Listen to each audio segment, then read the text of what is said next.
2005年6月2日、フランスシャルル・ド・ゴール空港に一人の日本人が降り立った。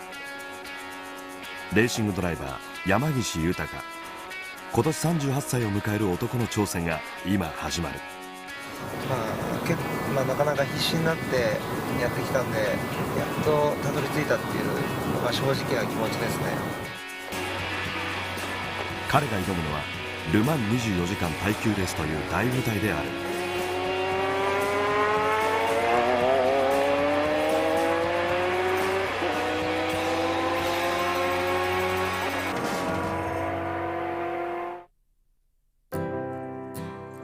山岸豊。現在国内ツーリングカーレースのスーパー GT やスーパー耐久で活躍するレーシングドライバーである。そんな山岸にはもう一つの顔がある。上下水道の配管などを扱う仕事にも従事。さらに車のセールスという顔も持っている。一見こちらが本業でレースは趣味の延長と思われるかもしれない。しかし山岸は強く否定する。俺の本業はプロのレーシングドライバ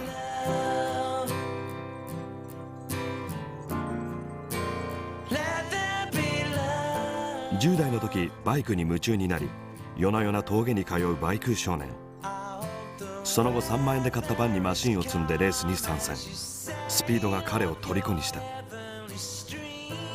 しかし富士スピードウェイでのテスト走行中、300R でクラッシュ。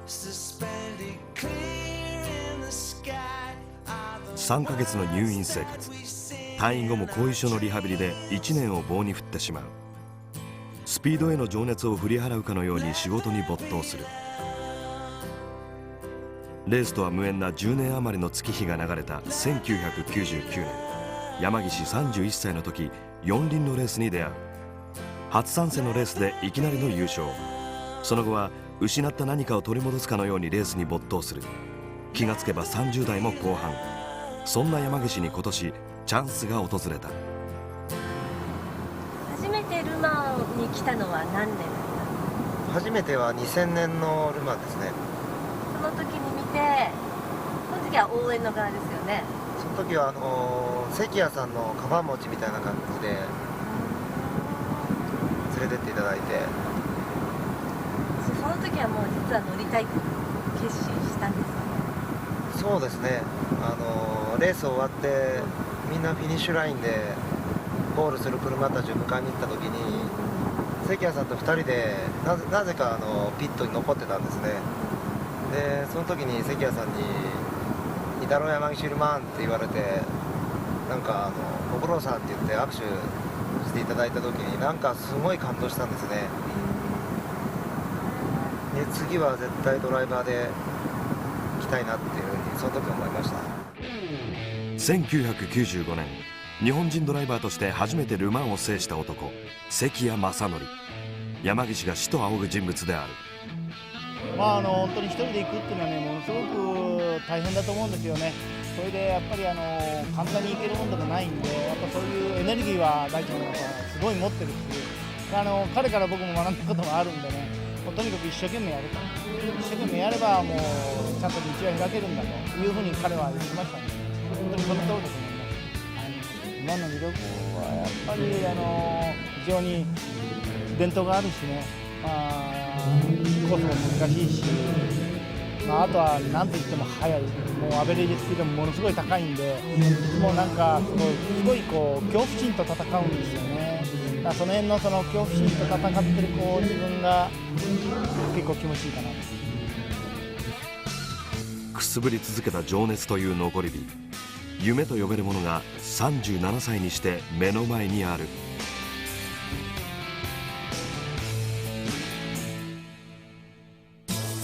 6月3日、この日から3日間にわたりル・マンの予備予選が行われる。いよいよル・マンの舞台、サルトサーキットを走ることになる。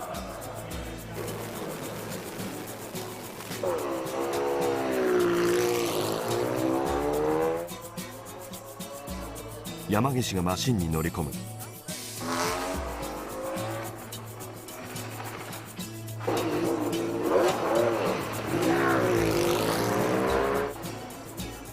世界中から集まったマシン、一流のレーシングドライバーたち。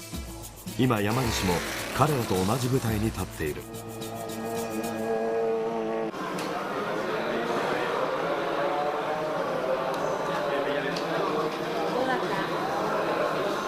やー難しいですね、やっぱり路面が良くないんでタイヤをグリップさせるのがなかなかコツがいりますね。今年で73回目を迎えるル・マン24時間。このフランスの片田舎の街はレース開催の期間お祭り騒ぎとなる。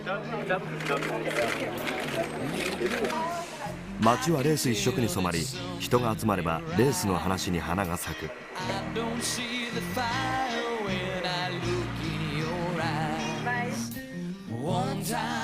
歴史ある中世の古い街並みと近代的なモータースポーツという文化が不思議と融合する。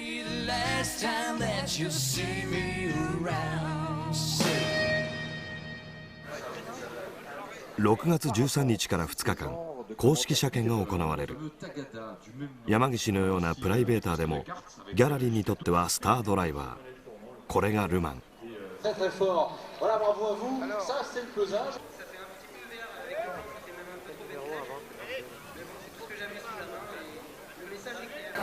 最高ですね。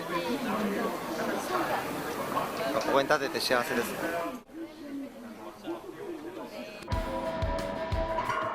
6月15日予選1日目。サーキットと公道を使うル・マン24時間。公道は閉鎖され、レース本戦の準備が進められる。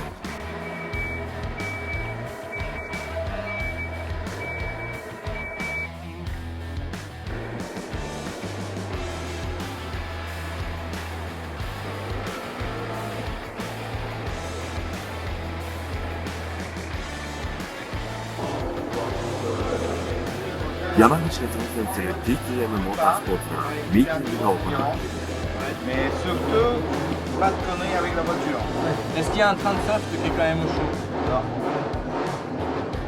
ジャンプ・ブランシュ、ザビエ・ポンピルという2人のフランス人ドライバーと共にこの24時間を戦い抜く。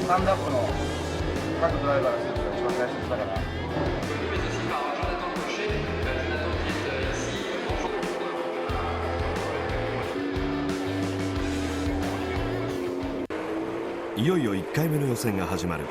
ドライバーはチームメイトのザビエ・ポンピドゥ。開始早々に降り出した大粒の雨。路面は完全にウェットの状態。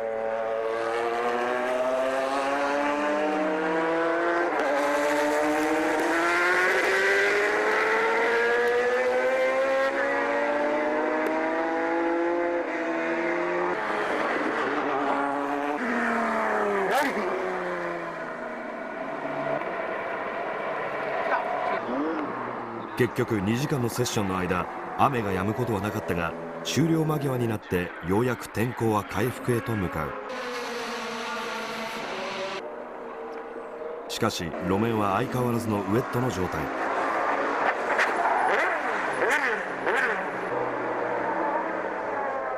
山岸もこの路面コンディションに苦しめられる。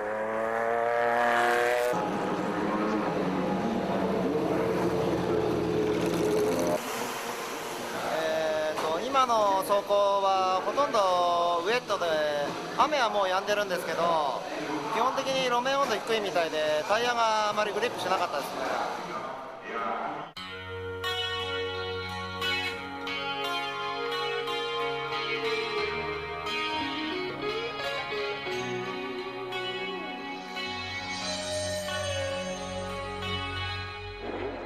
午後10時、日が傾いたサーキットでは2回目の予選が始まる。路面状況は徐々に回復していったが、完全なドライとはいかない。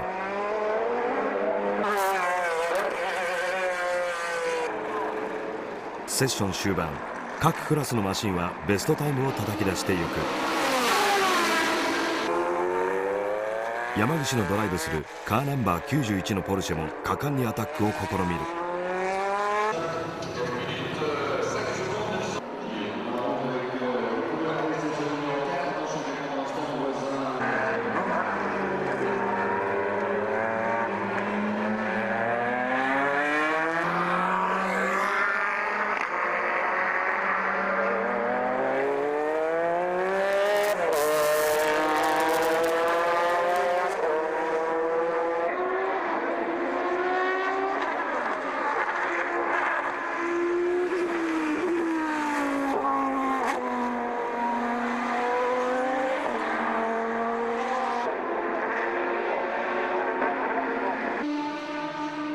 夜の12時、1日目の予選が終了。結果はクラス7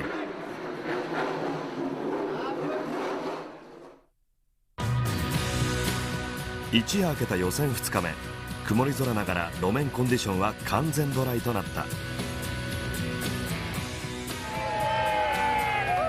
コース周辺は世界中から集まったギャラリーですでにお祭りの様相を呈している。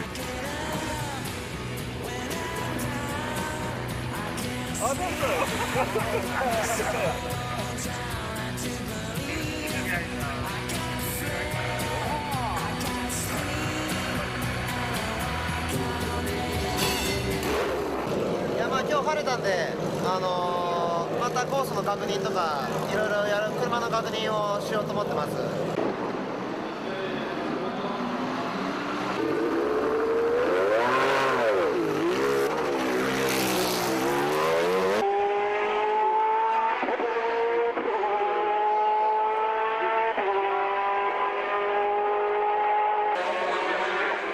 各マシン決勝に向けたセッティングに余念がない。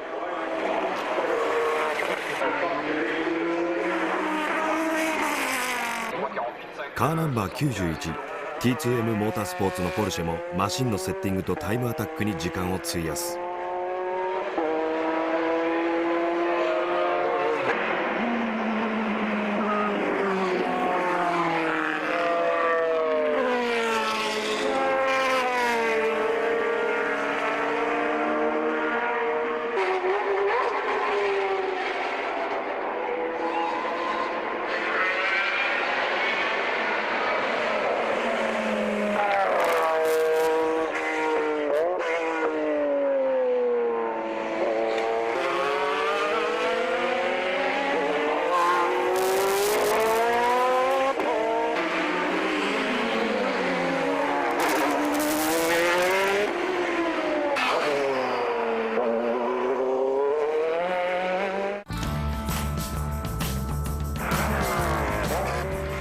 予選の結果はクラス7位。このポジションから上位を目指すこととなる。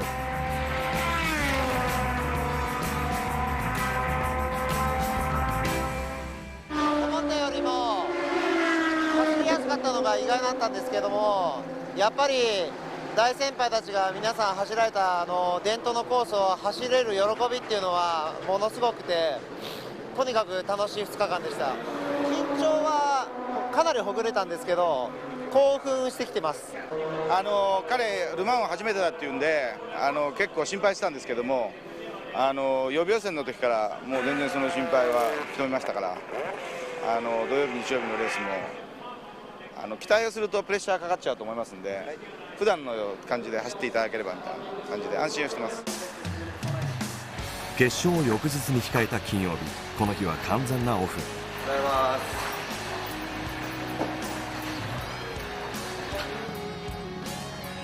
山岸が向かった先はルマン中央駅。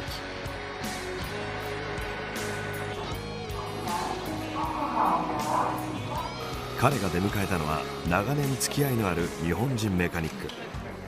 山岸のルマン挑戦に協力すべくはるばる日本からやってきたのである。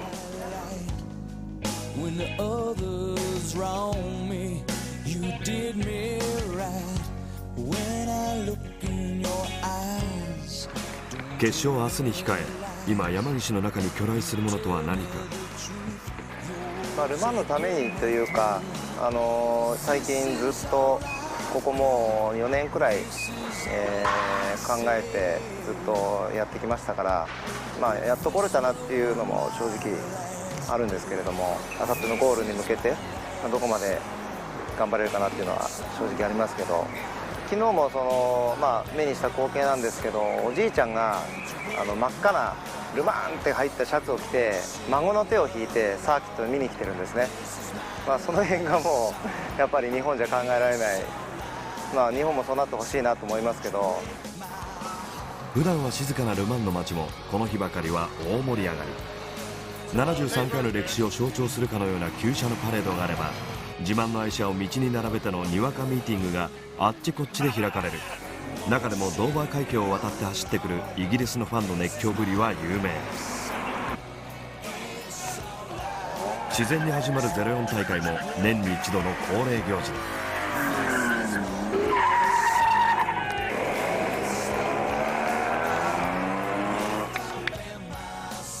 片やサーキットではメカニックが全身全霊を傾けマシンの最終チェックを行っている。最高の状態でドライバーに託したい。メカニックたちの24時間はすでに始まっているのだ。6月18日晴天。2005年のルマン24時間耐久レース決勝当日、気温は30度以上、15万人ものギャラリーが集まった。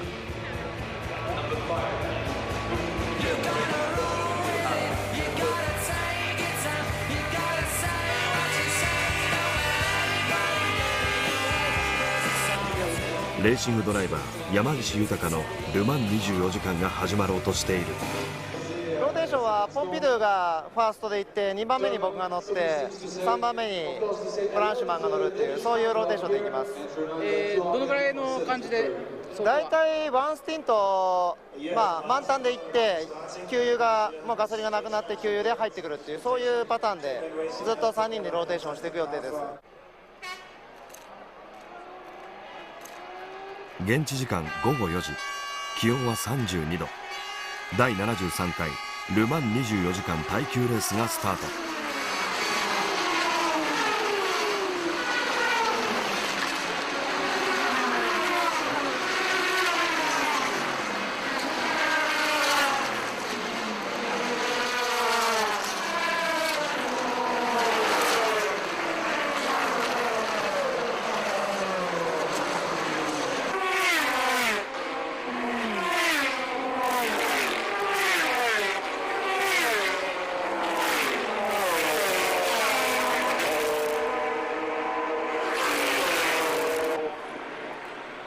レース序盤は各マシン暑さとの戦いでもあった。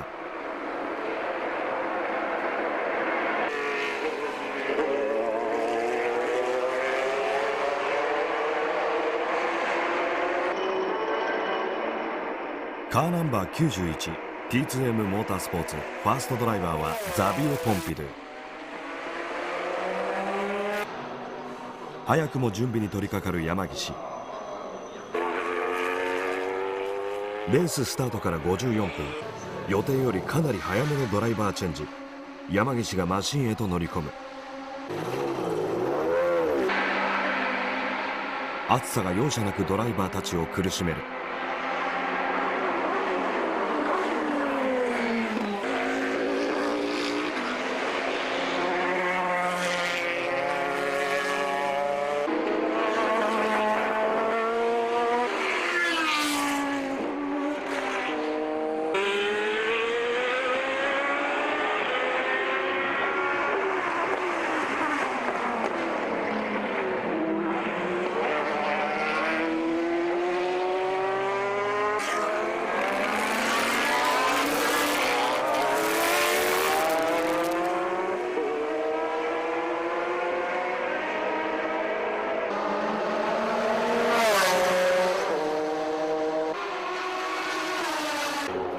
スタートから2時間、山岸も予定より早くピットへと戻りドライバーチェンジ。一体何が起こっているのか。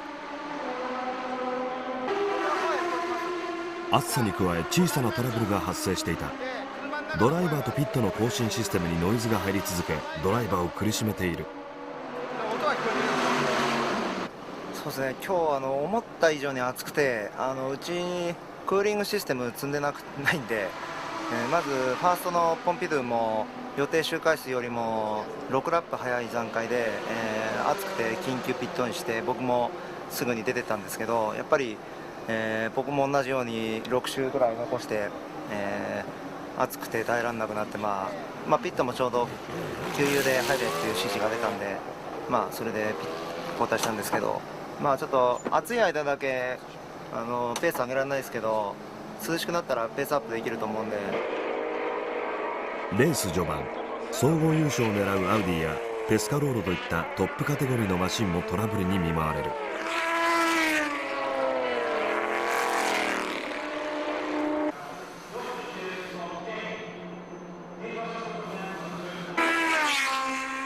日が落ちるにつれカーナンバー91のポルシェも順調な走りを見せる。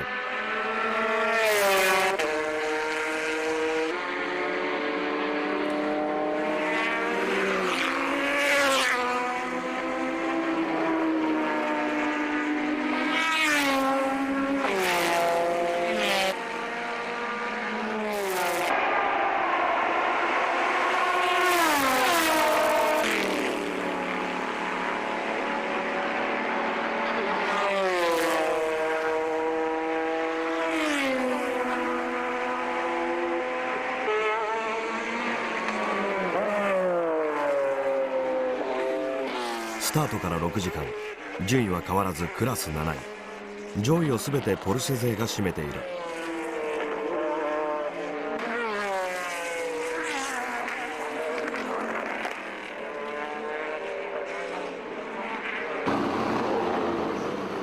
2回目の走行を終え、山岸がピットへと戻る。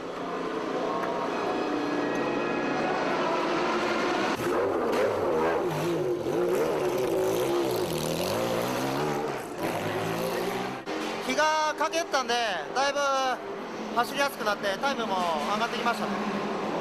ちょっと高速コーナーでミスっちゃってスピンしちゃったんですけど、午後10時30分、ル・マンもようやく日没を迎える。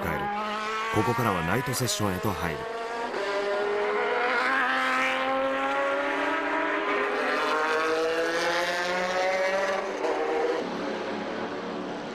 山岸の挑戦も正念場を迎えることになる。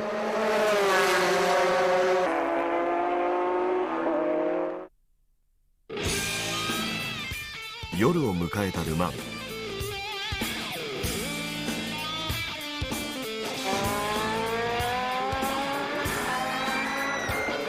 日本から参戦したレーシングドライバー山岸豊。走り終えたばかりのチームメイトザビエ・ポンピルーがマシントラブルを訴える。マシンは山岸を乗せたままガレージへと入る。シフトチェンジの際に発生する異常な音。メカニック総出でマシンのチェックに取り掛かる。原因はミッションマウントに入ったクラック。すぐさま交換に入るが、ここで思わぬトラブル発生。しかし本来なら時間のかかる作業をメカニックたちは一丸となってクリア。最小限のロスで車をコースに送り出した。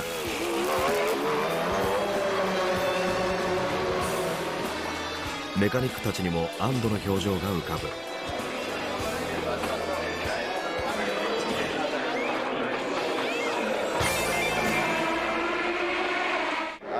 ギアボックスのサポートが壊れたんですけども、ついてなかったのはそのビスが中で折れてしまって、それを抜いてからまた変えたんで、それでちょっと時間を取っちゃいましたけど。シャッターが閉まっているのはすでにリタイアしたチームのガレージ。今年のル・マンは例年にも増してサバイバルレースの様相を呈している。各チーム夜が深くなるにつれ疲労の度合いが増してゆく。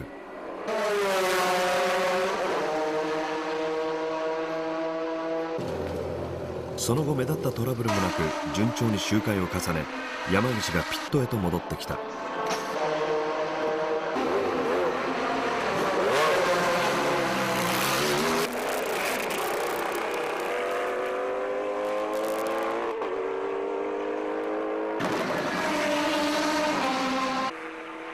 ル・マンの夜明け。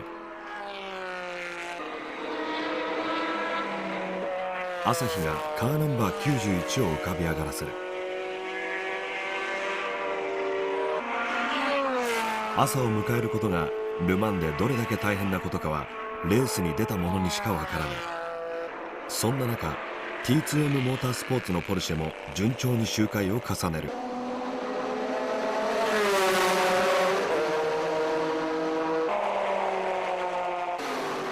しかしモニターに映し出されたのはカーナンバー91。マシンは制御不能となり200キロ以上のスピードで木に激突して大破。ドライバーのザビエ・ポンピドゥが奇跡的にも軽傷で済んだことが唯一の救いだった。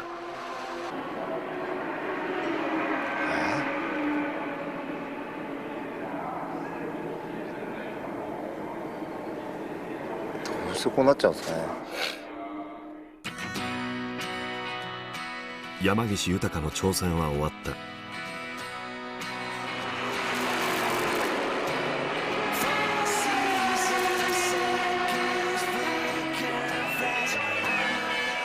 優勝はカーナンバー3アウディ R8。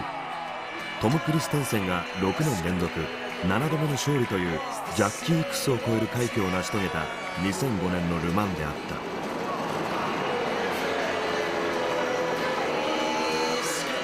勝者を祝福するため大観衆が押し寄せるル・マンのポディウム。このルマンは山岸さんにとってどういうものですか？僕のレースドライバーとしてのゴールです。まだまだ挑戦はい、わかりました。その見つめる先にあったもの、それは夢と呼ぶにはあまりにもはっきりとしたものだった。